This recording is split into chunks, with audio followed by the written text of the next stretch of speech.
Donc, je tousse, j'ai de la fièvre, j'ai de la fièvre, j'ai le coronavirus, on n'appelle pas le 15. On appelle le 15 seulement si on a des symptômes plus graves. Si on a du mal à respirer, ouais. Exactement. En fait, il y a eu encore il y a quelques semaines où voilà, on essayait encore de, comme je l'ai dit, de déterminer qui pouvait, qui ne pouvait pas l'être. Et comme les filières pour prélever les patients, c'était essentiellement organisé à l'hôpital. C'est vrai que dans le doute, il fallait appeler le 15. Là, on est face à une situation où le nombre d'appels a triplé, voire quadruplé dans certains départements.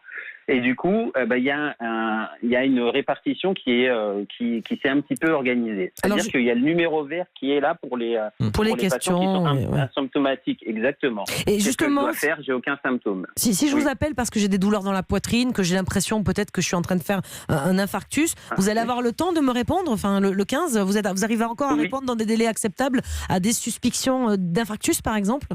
Oui, parce que en fait, il y a des assistants de régulation médicale qui répondent justement au 15, qui font un travail exceptionnel et extraordinaire en ce moment, parce que il y a vraiment beaucoup d'appels et leur rôle, c'est d'essayer d'organiser et d'orienter au mieux au sein du centre de régulation les appels. C'est-à-dire qu'il y a toujours des médecins urgentistes qui sont là pour répondre aux détresses vitales. Il y a une organisation où il y a des médecins à la fois urgentistes et des médecins de ville qui sont là pour répondre pour le coronavirus.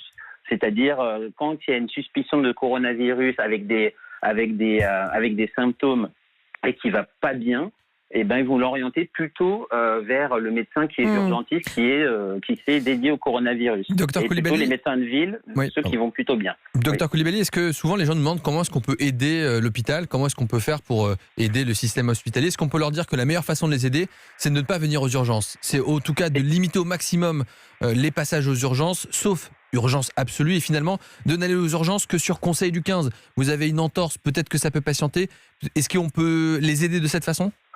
Exactement, c'est primordial parce que on se retrouve avec un afflux de patients, avec des patients sains qui n'ont pas le coronavirus, et des patients qui ont des maladies de tous les jours, des patients qui sont suspects d'avoir le coronavirus, d'autres qui ont le coronavirus et d'autres qui sont âgés avec des fragilités. Donc tout se mélange.